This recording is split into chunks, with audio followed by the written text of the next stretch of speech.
Hi guys, it's Emily. Welcome to Scribbles from Emily. Here on my channel and on my blog, we talk about all things home, motherhood, and lifestyle. I thought today I would cook this recipe I found for apple crisp that's made in the Instapot. And while I'm cooking it, I thought we could just have a little chat about fall and the end of the year coming, and just kind of a check-in with ourselves on how things are going.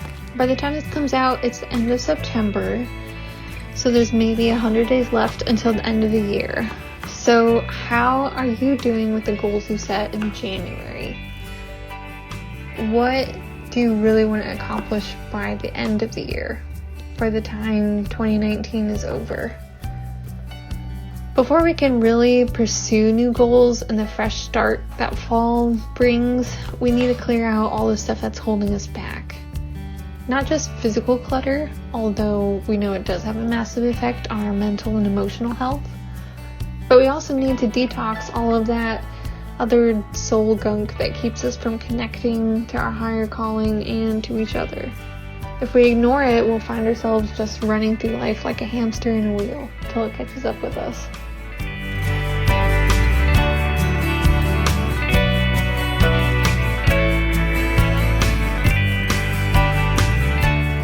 So I wrote a list over a year ago as part of my Decluttering Your Life guide for things you can declutter from your soul.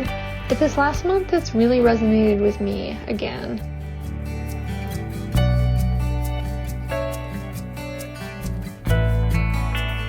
Toxic relationships.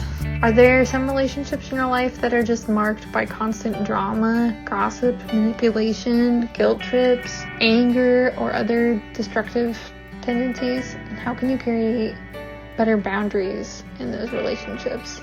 Unforgiveness is another one. I've learned forgiveness doesn't mean that there are no consequences or what the person did wrong was okay. It just means that you've decided that you're going to move forward in your own life. Discontentment. If you can love the life you have now, you won't regret it looking back in years to come and wishing you had appreciated it when you could.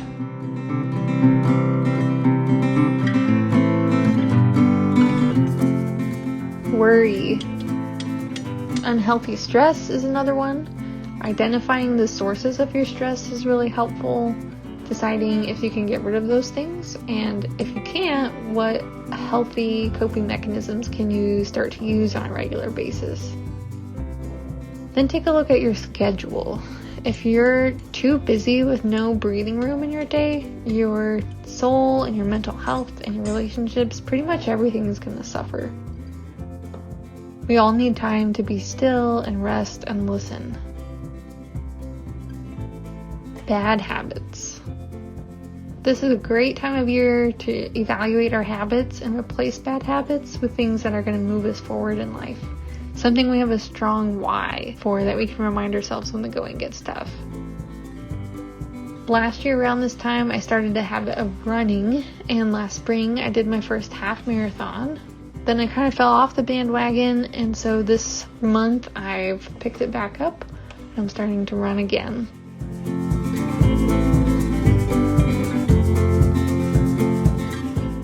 Block out some time by yourself with a journal, a nice fall pumpkin spice candle, and your favorite music if you can. Do some reflecting and journaling on these questions and see what comes up. I think you'll probably uncover some stuff that once you clear out, you'll be able to move forward with those goals that you set at the beginning of the year. Also, you can get the PDF version of these questions on my blog, and I'll put the link for that down below. So this recipe was so good, I didn't actually get a very good after picture because we ate it too fast to take pictures.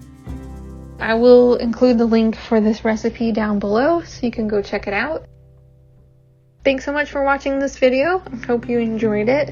If you did, I'd love it if you gave me a thumbs up, and make sure you subscribe for more videos. We'll see you next time.